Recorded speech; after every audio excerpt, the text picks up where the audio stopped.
Institute of Clinical Excellence. Good morning. Today is Wednesday, so it's Jerry on Ice. My name is Dustin Jones. I teach Modern Management of the Older Adult with Christina Previtt. We have our inaugural Modern Management of the Older Adult live course this weekend in St. Louis at HouseFit. Really excited about that. We're putting the finishing touches on things and just going to crush it there. I'm really excited for that weekend, and if y'all are free this weekend, feel free to join us. We're going to have a blast. Christina's flying out.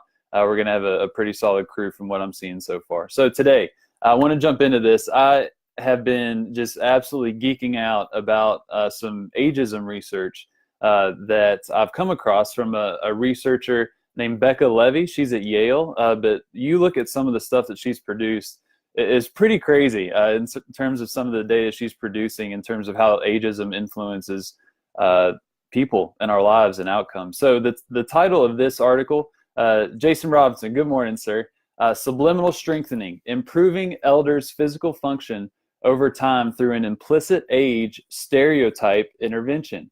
I'll read that again. Subliminal strengthening, improving elders' physical function over time through an implicit age stereotype intervention. This was published in 2014 in Psychological Science. It builds off a lot of other research that looks at how people's perceptions of aging influence rates of dementia, rates of developing Alzheimer's, actual physical function, and objective measures. A lot of objective measures that we talk about on this podcast. And that's just really interesting to think about. And so, I want to dive into this specific study because I think it has a lot of implications for us as clinicians. So I'm just going to break the study down, then we'll follow up with some of the practical take-home messages and things that I think we can apply today in our work with older adults. So 100 individuals participated in this study. They were 61 to 99 years old. And so what they did is they took a baseline measurement at week 1. They did 4 weeks of an intervention, and then at weeks 5, 6, 7, and 8, they followed up and took these measurements. So what they measured, first off, was the image of aging scale, which determined if someone had a positive, negative, or neutral age stereotype. And what they basically did was ask the participants to describe whether these 18 words matched the kinds of things that they thought of, with older people. And so they have a scale that's been used in several different studies to determine people's age stereotypes. Then they took the self-image of aging scale, which is basically that same concept, and applied it to themselves. So how they perceive themselves, was it a positive or negative or neutral self-perception of aging? And then last but not least, they use the SPPB, the Short Performance Physical Battery test, and that's where you measure their balance with 3 different stances, feet together, a semi-tandem, and then a tandem stance. You measure their gait speed, and then you do a 5 times sit-to-stand test. This is, if you're going to do one outcome measure, in the world of JPT, this is maybe one of them. It has some solid evidence behind it, and you get a lot of good information, and it's super quick to run. So the image of aging scale, the self-image of aging scale, and then the SPPB were the measurements. They took that at week 1, then they did 4 weeks of an intervention. So how they broke up these 100 individuals was into an implicit intervention group, an explicit intervention group, both, and then a control group or nothing.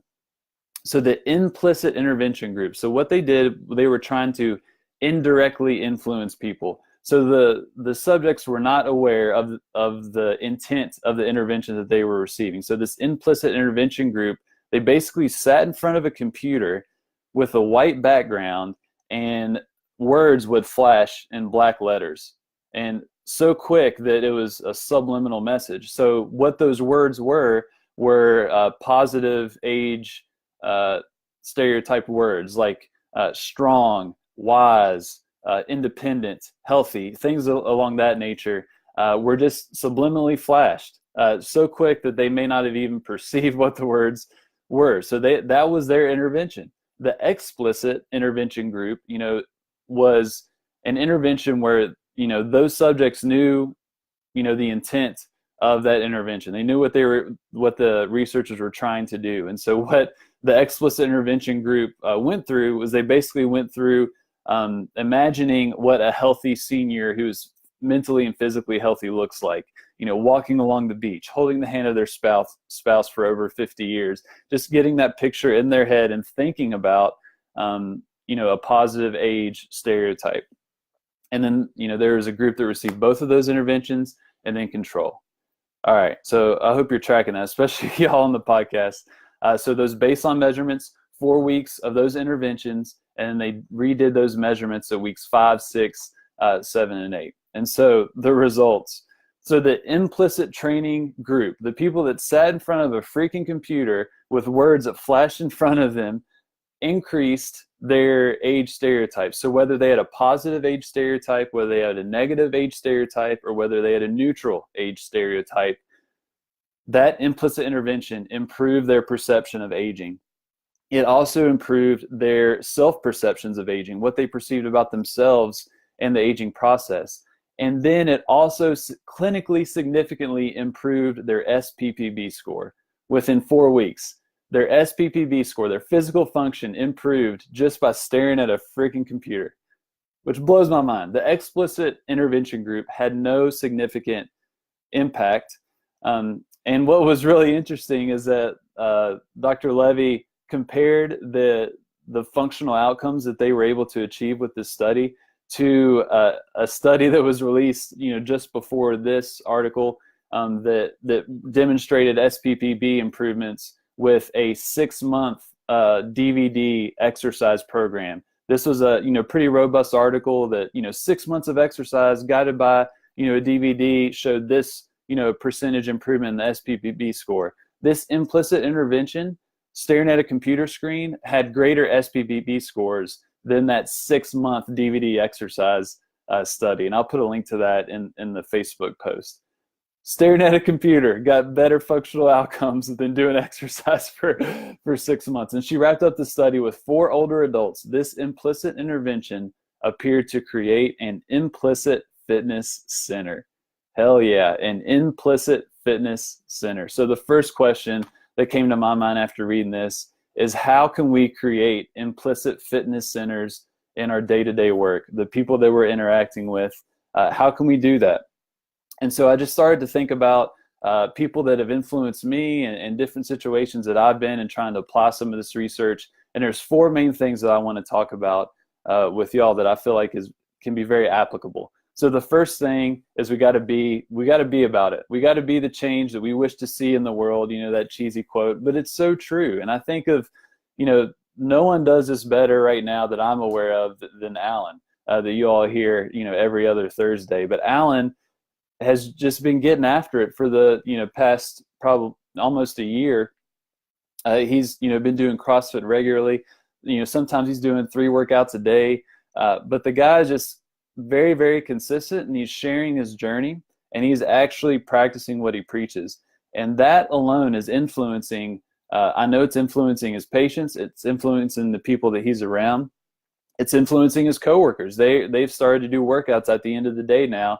And just by Alan being there and being about it, practicing what he preaches, is influencing people around him. Christina Previtt, same thing. Every day she's posting some type of lift that she's doing, influencing her networks. So I think about just the simple act of us practicing what we preach and, sharing those experiences, or not even sharing those experiences with other people, but they can observe, what we're up to, the changes that we're seeing. And, that can have an influence, that implicit intervention, to where they start to think, I wonder, if that would work for me. I may try and start, that habit, or to start to go to CrossFit, or start to lift weights and whatnot.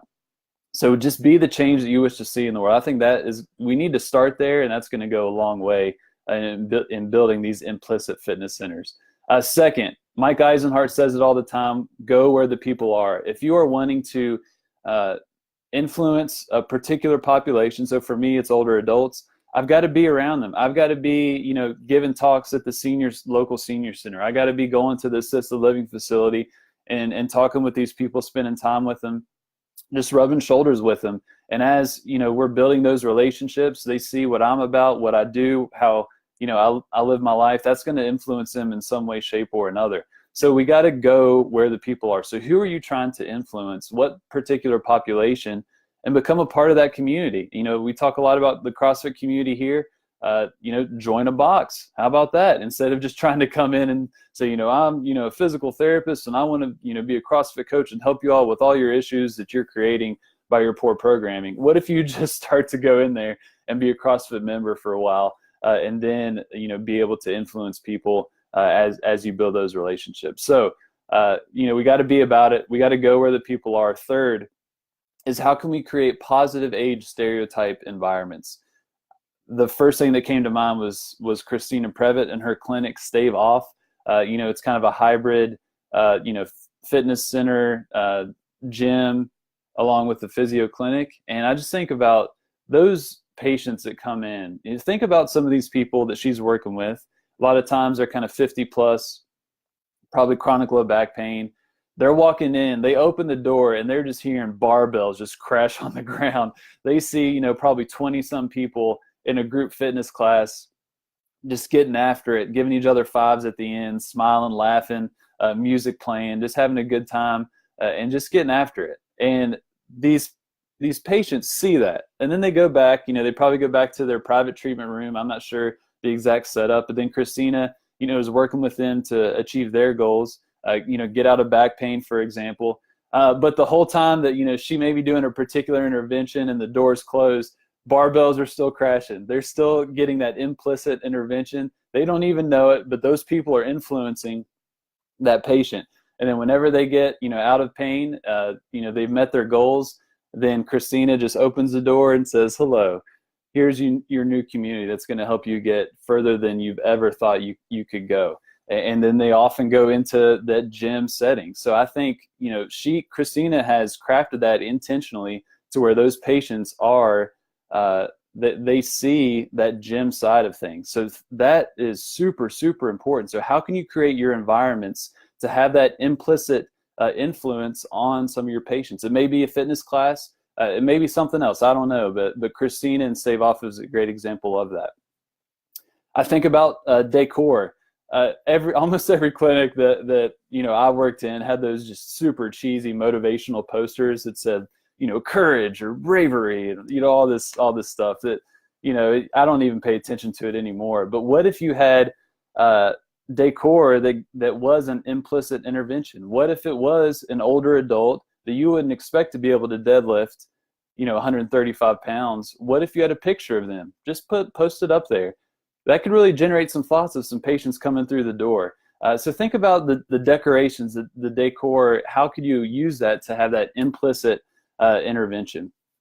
Okay, so be about it. We got to be the change that we wish to see in the world. We got to go where the people are, like Mike Eisenhart always says. We want to create positive age stereotype environments. And then last but not least, leverage your social networks. This is where Alan, once again, is absolutely crushing it. Alan, I could say, has greatly influenced me to join a local CrossFit box. The guy is just continually posting. He's not necessarily, boasting about what he is doing. He's not, filming himself, taking selfies all the time and, posting things that could be kind of obnoxious. But he's just posting what he does, his workout, puts it up online. It's up to your interpretation, how you take that. You may say, oh, that's a cool workout. I may try that. Or you say, man, that looks really hard. I'll never do that. But I know a lot of people are looking at those WODs, the whiteboard that he takes a picture of, and says, man, Alan's getting after it today. What am I doing? You start to think about that. I know for me, that influenced me along, with my wife to get in a CrossFit box, to get in a community.